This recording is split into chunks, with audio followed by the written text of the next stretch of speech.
was born in a hospital. The Magnatone, that's a little bit of an otter. A little bit.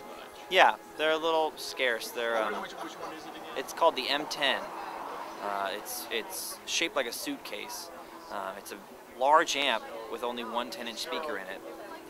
I've never looked inside, but there must be dead bodies and all sorts of rubber chickens and things in there because there should be plenty of room. It's one of the first amps to feature vibrato, not just wavering volume, but also pitch by using two separate volume waves at the same time. It creates a Doppler effect.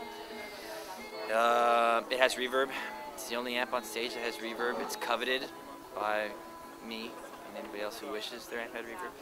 Cass won't let me play through it, but it's a great amp. I remember a few years ago I went into a music shop and the owner pulled me aside and said, "You have to hear something."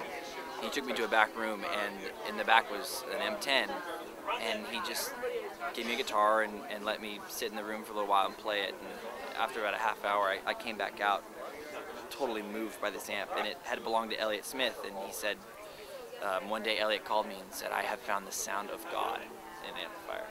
So he bought it, and then this shop ended up with it, and I don't know what happened to it.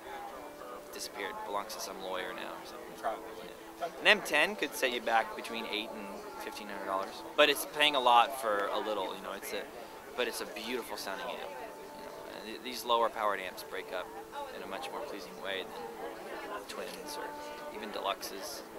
I usually play through a deluxe reverb, and we couldn't find a way to get it over here to the East Coast except from LA, and so it's all a little quieter, but that's kind of how Cass likes it anyway. So, I mean, the funny thing is, by the time you plug it or you run it through the PA and through your monitors, it's just as loud as anything else. You know, the stage volume is going to be the stage volume because your main competition is with drums, not with other guitar players or bass. It's just getting over the drums.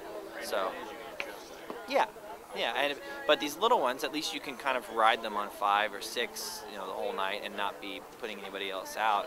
Whereas with a bigger amp, you know, they're going to keep asking you to turn it down until you're somewhere around 2, 2.5, and then they just don't sound very good.